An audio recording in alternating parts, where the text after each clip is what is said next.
est une nouveauté. Tout de suite, émission.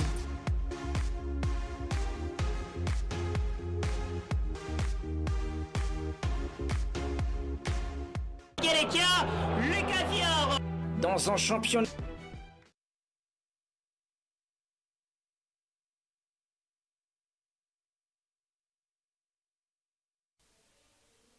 Bonsoir mesdames, messieurs, nous sommes ravés de vous retrouver nombreux en train de regarder Nyota Télévision et surtout, bienvenue à tous, bienvenue à toutes dans ce programme extraordinaire VAR Ligue 1 qui revient sur l'essentiel du championnat national de la RDC. Qu'est-ce qui se passe donc au sommaire? C'est quoi l'actualité à la une de la 30e édition du championnat national de la RDC? C'est d'abord cette première défaite, voilà, de la formation de Lupopo qui a perdu pour la première fois dans cette compétition. On sera au stade Dominique Diour pour voir justement ces buts de la formation de Simba face à l'Oumachi Sport. Étaient-ils valables ou non? VAR Ligue 1 répondra donc à cette question. Merci infiniment de l'attention accordée donc à la chaîne étoilée, mesdames, messieurs. Bienvenue encore une fois à toutes et à tous.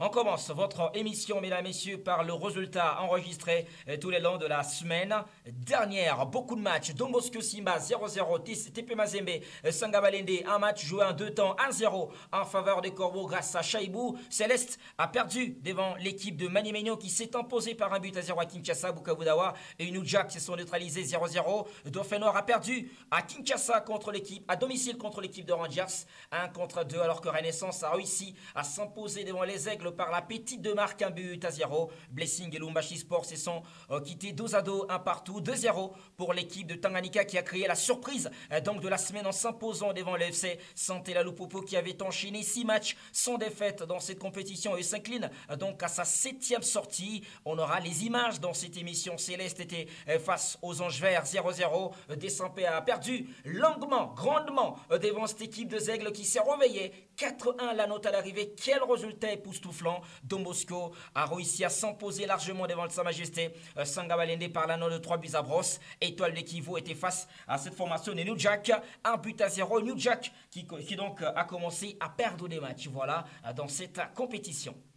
Et c'est quoi la réalité au classement de la 30e édition de la Ligue nationale de football? Qui domine le débat dans tous les groupes? D'abord, dans le groupe B, Manimenyo est en tête avec 17 points après 7 matchs, plus 9. L'équipe de Bukavu Dawa a réussi à se hisser à la 2e place avec 13 points dans son escarcelle. Dauphin Noir, 3e place avec 13 points aussi, mais plus 0 comme goal différence. Ce qui l'amène à la 3e place. Et la Rangers, après ses victoires, a donc réussi à s'accaparer de la 4e place avec 12 points dans son compteur. Ici, le FC Santé la Lupopo demeure donc leader avec 18 points dans son escarcelle parce qu'il y a quand même tout simplement cette défaite qui est arrivée. 18 points aussi parce que nous avons mis tout simplement le 3 points contre l'équipe de Simba. Le résultat étant suspendu. Le TP Mazembe Glover est donc à la 2e place avec 16 points pour l'instant et l'équipe de Don Bosco a réussi à prendre donc la 3e place avec 15 points. Même si, il faut le souligner, même si justement il y a voilà cette formation de Don Bosco qui a beaucoup de matchs par rapport à ses adversaires.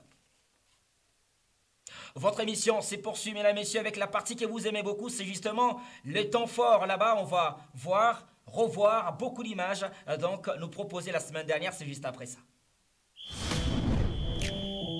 C'est dedans. C'est dedans.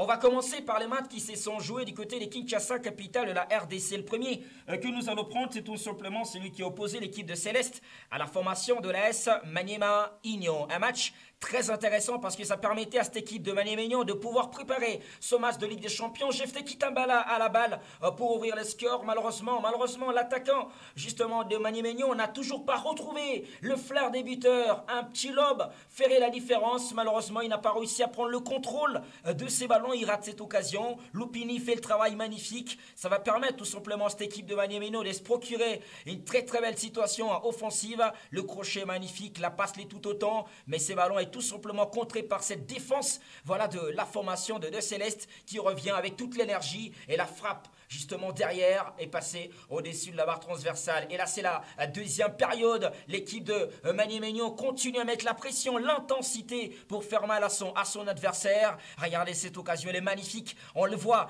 grâce à Elie Moukeba, mais l'attaquant de Magny-Maignan ne réussit pas à prendre la bonne décision, mettre le ballon là où il faut le mettre, et ça passe tout simplement à côté. Les corners de Bassiala, il trouve la tête un peu à deux temps. Ils réussissent voilà, à ouvrir les scores. Justement, le joueur de Magny-Maignan, c'est peut-être au premier poteau, il dévie le ballon et ça permet tout simplement aux unionistes de faire la différence. Mais ils ont failli se faire mal parce que là, n'eût été le tacle salvateur, l'équipe de Céleste aurait pu égaliser. Bravo, bravo à ses défenseurs qui a eu l'énergie pour aller tacler et empêcher donc à l'attaquant de la formation de Céleste de pouvoir égaliser dans cette confrontation 1-0. La note à l'arrivée en faveur de cette formation de Magny-Maignan. Des très belles images uniquement à retrouver ici dans VAR Ligue 1, l'émission recentrée essentiellement sur le championnat national de la RDC. Prenons la direction de l'Est de ces beaux pays, la RDC, où l'équipe justement de l'Étoile de Kivu était en train de recevoir la formation du New Jack. Cette équipe du New Jack s'est fait punir suite à une errance défensive énormissime. C'est une erreur tout simplement des jugements de la part de défenseurs du New Jack qui se font transpercer, ils sont brûlés. Et voilà, il y a 3 défenseurs, 4 même, mais ils n'ont pas réussi à avoir l'intelligence de se parler et d'arrêter tout simplement cette occasion qui profite donc à cette formation de l'Étoile des Kivu qui retrouve le goût de la victoire à domicile. Ça faisait quand même longtemps que cette équipe n'avait plus gagné donc à domicile. Il y a 2 matchs qui ont continué à se jouer. On rentre à Kinshasa, capitale de la RDC, pour voir cette équipe de Desampé, mesdames et messieurs, qui va affronter le Zègle. Un match très intéressant, mais tout commence mal pour l'équipe de Desampé car cette frappe justement sur ses corners est magnifique et ça finit au fond de filet. Voilà la passe de Matobo pour son coéquipier. C'est très intelligent, c'était préparé et tout simplement cette façon de jouer ses coups francs et ça va faire mal. Et tout à l'heure, l'équipe de Desampé va avoir le penalty. Il est contesté. On va avoir le temps d'analyser ce penalty dans cette émission quand on sera dans la rubrique dans la peau des juges. Il y a penalty tout simplement selon messieurs l'arbitre sur cette situation-là. Et là, on se pose la question de savoir y a-t-il main ou pas. Est-ce que cette main doit-elle être sifflée? Comment on appelle cette main? On aura une séance pédagogique dans la dernière rubrique de cette émission. Et voilà l'équipe de Desampé qui va avoir la possibilité donc d'égaliser dans cette confrontation face à la formation de Zègle. Un partout à ce moment-là, mais l'équipe de Zègle ne va jamais arrêter d'aller faire mal à cette équipe de Desampé qui a changé d'entraîneur et qui n'a pas encore réussi à maîtriser les nouvelles leçons ramenées par Guillaume Ilunga. Voilà, ils sont extraordinaires les coéquipiers des Matobo qui vont aller courser la mise. C'est très intelligent dans la verticalité. Il retrouve l'espace nécessaire dans cette défense moribonde, on va le dire comme ça, de la formation de Desampé. Et là, c'est un coup franc encore magnifique. Ces championnats a de la qualité, s'il vous plaît. Venez regarder le championnat national de la RDC. Organisez bien ces championnats. Il y a de la qualité. Regardez la manière dont ce joueur il a tiré ses coups francs. C'est extraordinaire. Et ils vont jamais arrêter d'attaquer les joueurs des Aigles en contre jusqu'à se trouver dans la surface de réparation. La frappe est impitoyable pour les gardiens de Desampé. Ça faisait donc 4 buts à brosse en faveur de la formation de Zègle qui l'emporte donc devant Desampé. Une très très belle victoire pour cette équipe de Lac qui a donc fait mal au d'un club monté Mapébé. On vous a promis, le pénalty de Desampé était-il valable ou non? VAR Ligue 1 a mis son temps. Ce sera donc dans la rubrique dans la peau des juges que vous aurez donc l'occasion de suivre tout le long de cette émission. On va revenir un peu à Lubumbashi pour voir ce qui s'est passé au stade TP Mazembe de la Kemalondo parce que la formation de Don Bosco a réussi à se relever après avoir été tenu en échec justement par l'équipe de Simba. Don Bosco est revenu pour affronter Sa Majesté à Sangabalende et les Salésiens se sont donc imposés par la note de 3-0 devant cette formation de Sa Majesté Sangabalende. De la qualité surtout dans la construction côté Don Bosco, c'est ce qu'on aime dans cette équipe. La finition de Massengo, c'est extraordinaire. Il y a tout simplement le feu que ces joueurs réussissent à mettre quand ils sont en confiance, quand ils se retrouvent. Les joueurs de Don Bosco sont capables de faire mal à leurs adversaires. Et là, Sangabalende n'a pas pu tenir parce que Don Bosco a tout simplement attaqué en première ou en deuxième mi-temps. Ils ont trouvé des passes lumineuses, tout simplement. Malheureusement, cette frappe n'est pas précise, mais l'on loue la qualité de la passe. justement qui fait la différence et qui donne, qui met en orbite, on va dire, l'attaquant. Mais cette équipe de Don Bosco ne finira que par s'imposer. Score à l'arrivée, 3-0 face au Sa Majesté Songa à Balende. Renaissance s'est relevé. Renaissance a joué 2 matchs. D'abord contre cette équipe de Aigles. Les Aigles ont battu des Saint-Pé mais n'ont pas réussi à s'imposer devant cette formation de Renaissance qui a déjà une très belle occasion. Regardez, se retourner acrobatique dans la surface de réparation. Lèse-majesté qu'on aime voir chez les joueurs frissons. Ces joueurs pour qui on peut payer un billet pour aller regarder un match parce qu'ils sont capables de sortir de gestes comme ça, des gestes spectaculaires. Si ces buts, si ces ballons finissaient au fond de filet, ça allait tout simplement faire plaisir à tout le monde. Renaissance va faire mal, cette fois-ci en deuxième mi-temps. La défense de Aigles laisse beaucoup d'espace. Regardez, les défenseurs, l'attaquant est tout seul entre les lignes. Dans les intervalles, ils réussissent voilà, à trouer cette défense de la formation de Aigles. Ils avaient aussi la possibilité d'égaliser, mais la parade.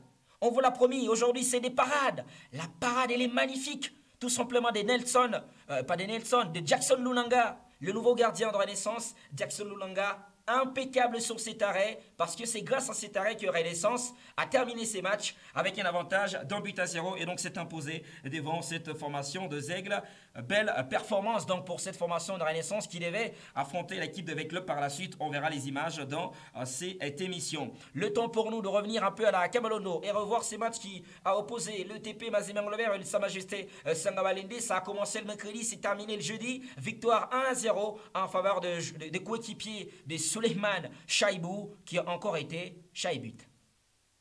C'est encore et peut-être lui qui va porter les corbeaux en face des groupes de la Ligue des Champions. Chaibou Souleymane a offert la victoire à Mazembe pendant seulement les 38 minutes de son apparition. Le dossard 22 a surgi sur la passe des Luzolo en face du gardien. Il fait trembler les filets depuis la 19e minute. Le Nigérian sera un élément à surveiller à chaque touche de balle. Mise en sandwich, Chaibou est remplacé sur blessure et qui ne serait pas grave selon Lamine Diaye, coach du club. Oui, bon, il avait même mal avant. C'est dommage parce que je pense qu'il pèse beaucoup sur les défenses adverses. Mais malheureusement, il n'a pas encore la condition pour faire tout un match. Parce que vous savez, être gardien et être avançante, les courses ne sont pas les mêmes. Et forcément, il faut y aller petit à petit. J'espère que la blessure n'est pas grave et qu'on pourra compter sur lui mardi. Etienne Mayombo aurait pu changer l'issue du match. Sa reprise de la tête trouve la parade du portier Chibuita. Jean-Barthélemy Diouf, venu un peu tôt, sera moins inspiré. Et même sa frappe finit dans les nuages. 1-0, on en restera là. Chaibou et Mazembe peuvent se rassurer avant l'entame de groupe d'ici le 26 novembre prochain.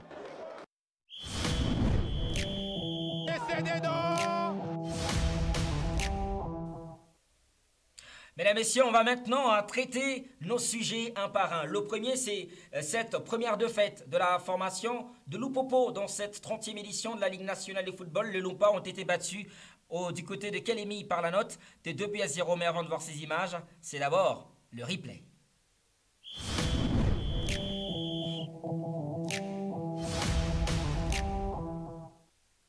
Ils ont tout gagné avant de faire ce déplacement pour la ville de Kelemi. Les FC Santela Lupopo, les Lumpas, ont été battus justement sur une journée pluvieuse de Kelemi. Les images dans ce reportage.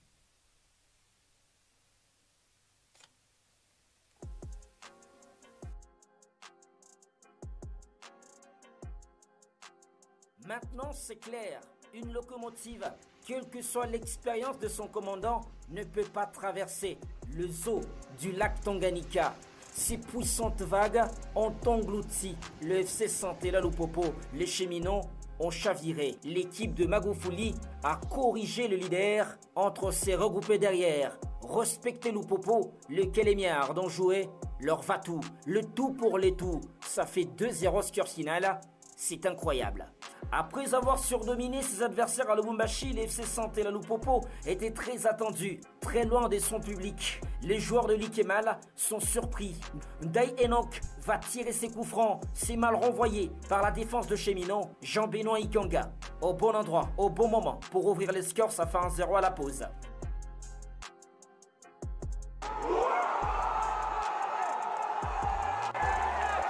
Cette équipe de Tanganyika a toujours été à l'aise quand elle joue à domicile. Poussée par son public, elle a l'énergie, la jeunesse pour aller faire la différence. En deuxième mi-temps, Ndai amorce contre Eliezer Niembo. Le buteur maison fait mal à l'arrière-garde de Lupopo.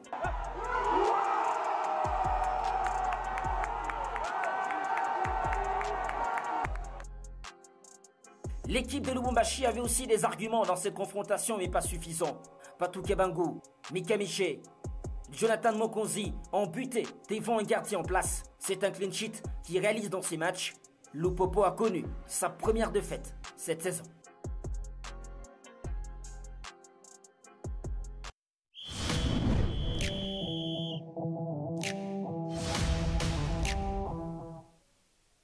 On a donc décidé de revoir, de refaire ces images qui montrent la première défaite du FC Santela Lupopo dans cette 30e édition de la Ligue nationale de football. Les choses n'ont pas été très roses pour l'équipe de Lupopo cette semaine, car avant-hier, il y a eu tout simplement cette suspension de l'entraîneur principal, Luc Emal, du FC Santela Lupopo, par la commission de gestion de la Ligue nationale de football, après tout simplement l'analyse de rapport du match qui a opposé Lupopo à la formation de Blessing. Selon la Lina Foot, les coachs Luc Emal aurait eu de propos insultants et racistes en faveur justement du gardien de Blessing et justement de certains officiels du match. L'école Lupopo a tout simplement communiqué qu'il va faire appel et contester cette décision. Cette semaine, il y a eu aussi cette défaite. Elle est lourde de la formation de Dessampé qui a été battue, catapultée par l'équipe de Zègle 1 contre 4. C'est quand même une très grande défaite. On veut écouter justement son entraîneur avec cette rubrique qu'on appelle au micro.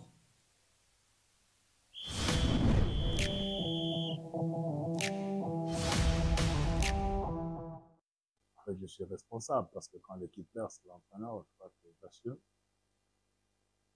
Mais bon, ce n'est pas la fin du monde. On nous habitués à traverser des telles situations. Et on doit tirer des leçons pour mieux préparer l'avenir. On encaisse cette défaite sportivement et on en profite pour féliciter les aides qui ont mérité leur victoire. Sportivement, je n'ai vraiment pas à beaucoup me plaindre. Bon, la pression a toujours été là pour chaque entraîneur parce que le football, c'est un jeu de cache-cache. Quand vous vous préparez, vous ne savez pas ce que les autres aussi font. Mais pour nous, c'est une leçon. Donc aujourd'hui, il n'y a pas que le négatif. Nous avons tiré beaucoup de leçons qui pourront nous aider à mieux orienter notre travail. Vous savez que ça ne fait que 5 jours que nous sommes à la tête de l'équipe. Je crois que c'est très tôt de savoir faire un bilan, mais au moins nous avons quand même tiré des leçons qui pourront nous permettre d'orienter notre travail. Parce qu'on est dans un championnat. Je ne peux pas m'attarder sur une défaite. Donc,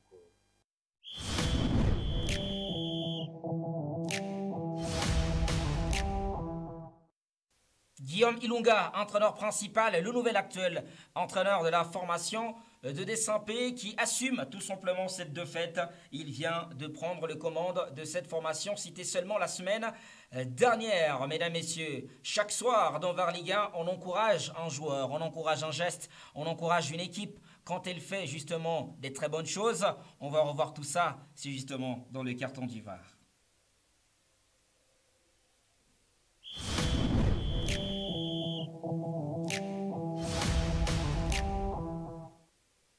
Le carton du VAR à l'équipe de l'SV Club de Kinshasa. Cette équipe qui n'est pas extraordinaire cette saison, mais qui a réussi à relever sa tête dans ce derby contre l'OC Renaissance. Avec cette entame des matchs extraordinaires, avec l'intensité des Ikanga Lombo qui prend toute la défense de vitesse. Malheureusement, son dernier geste piqué n'est pas bon, mais tu fais la passe. Ikanga Lombo, tu fais la passe et il y a but.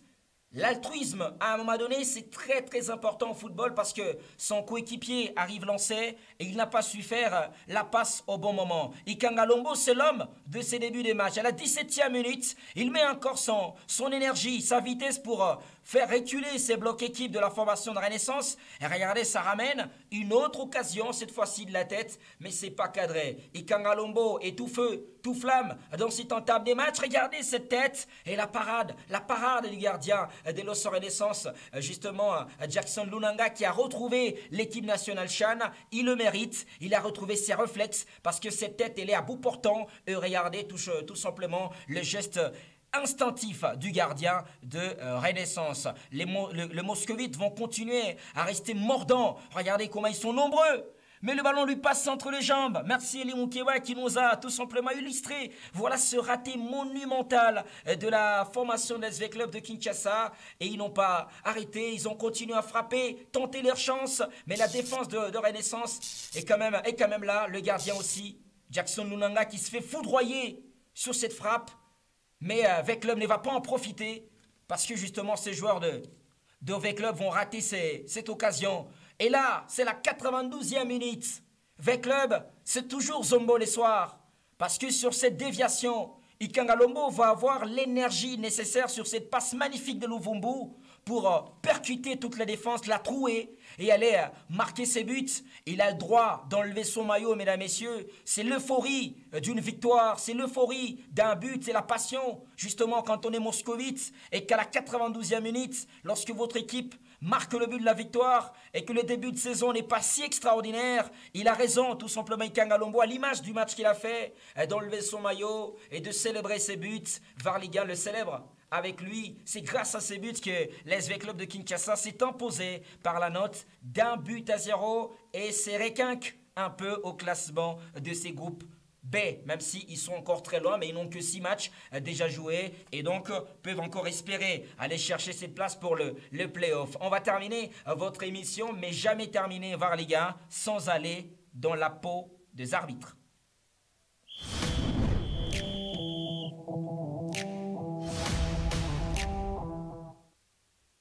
Il y a 2 6 qu'on vous propose dans cette rubrique, mesdames, messieurs. Il s'est passé 2 dégâts cette semaine. Le premier, c'est un penalty quasiment imaginaire que l'arbitre du match a donné à Dessimpé contre la formation, justement, de Zègle.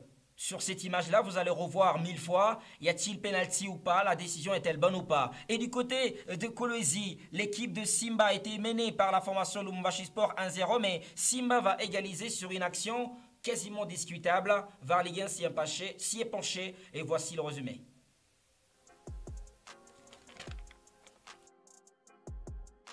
Les décisions des arbitres, on ne cessera d'en parler dans Varligan. C'est la mission principale. Revoir, comprendre et établir les responsabilités. Le Daring Club Motema Pembe affronte la formation de Zègle. Nous sommes au stade des Martyrs de la Pentecôte. Dessimpé est mené par 1-0. Tout d'un coup, le rouge et blanc vont obtenir un penalty. L'arbitre siffle un penalty sur ses contrôles de la main dans la surface de réparation. Y a-t-il penalty ou pas? Ça tombe bien, nous sommes dans Varligan.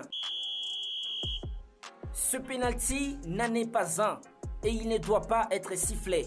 Lorsqu'on se réfère à la loi 12 des lois du jeu, faute the incorrection. Ici, l'on garde l'esprit du jeu. Aucune équipe n'a besoin de perdre. Aucun joueur n'a besoin de faire mal à son coéquipier, mettre son coéquipier dans la faute. En plus, la distance est trop faible entre les 2 joueurs des Aigles. Ne permet pas à l'arbitre central d'accorder penalty. La main d'appui ne peut pas être sanctionnée. Toute personne normalement constituée, quand elle veut tomber, elle amène d'abord une main vers le sol. Un réflexe pour se sauver. Et dans le sport, dans le football, la main d'appui ne peut pas faire objet de penalty. Messieurs l'arbitre devrait les savoir. Mais bon, en ligne à foot, ces situations-là sont des penalties. Dommage. Direction le stade Dominique Dur de Kolwezi. Lubumbashi Sport mène par 1-0 devant cette équipe de Kolwezi jusqu'à ce que l'on accorde ses buts au kamikaze de Simba.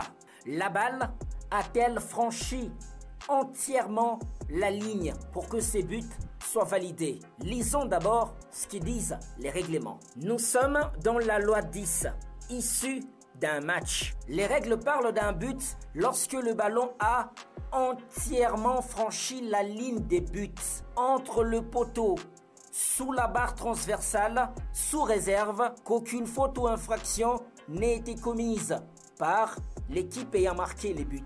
Donc s'il n'y a pas de faute préalablement commise, lorsque la balle franchit totalement la ligne des buts, sous la barre transversale, il y a but. Revoyons maintenant cette image, mesdames, messieurs. Lorsque le ballon, touché de la tête par l'attaquant de Simba de Kolosi, va finir sa course sur la barre transversale, elle rebondit pas à l'intérieur, mais sur la ligne. Le ballon n'a pas totalement franchi la ligne des buts. Cette balle n'est jamais tombée dans le but et ces buts ne devraient pas être validés.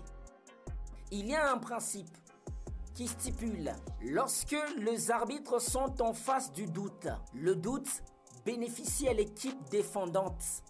C'est un principe. Si, messieurs l'arbitre central, eux, son assistant, après avoir échangé par oreillette ou après avoir échangé des vives voix, trouvent qu'il y a un doute par rapport à la manière dont le ballon a rebondi après avoir touché la barre transversale, il fallait tout simplement que les jeux reprennent avec une balle à terre, même si ils avaient déjà décidé de valider le but. À qui la responsabilité? La responsabilité, c'est au juge de touche, au juge de ligne. Pour clôturer ce travail, il y a une attitude qui nous intéresse, c'est celle de Mutwalé, l'attaquant de la formation de Simba. Au moment où ce ballon va rebondir, Mutwalé voit le ballon, il voit là où ça rebondit. Et l'attaquant de Simba met ses mains sur sa tête et continue l'action parce qu'il venait tout simplement de voir que la balle n'a pas franchi la ligne. Pour tout joueur normal, si ce but était rentré, Mutwalé aurait célébré. Le fait d'avoir voulu jouer le deuxième ballon prouve tout simplement, en quelque sorte, que ce ballon n'a jamais franchi la ligne. En RDC, ces genres de buts-là sont valables.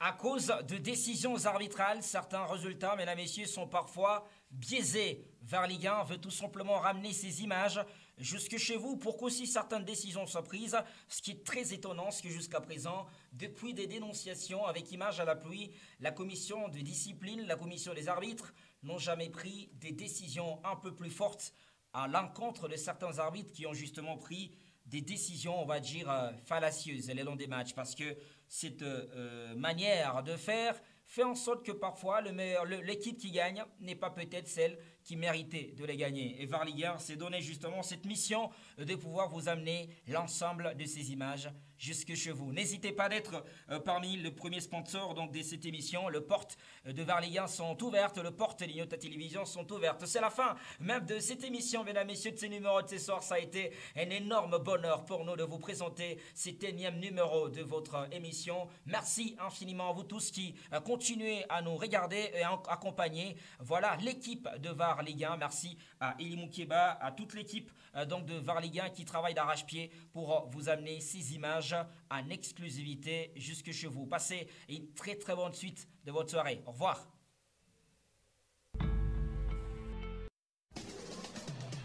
Programmation musicale, voice track, gestion publicitaire. Nyota FM.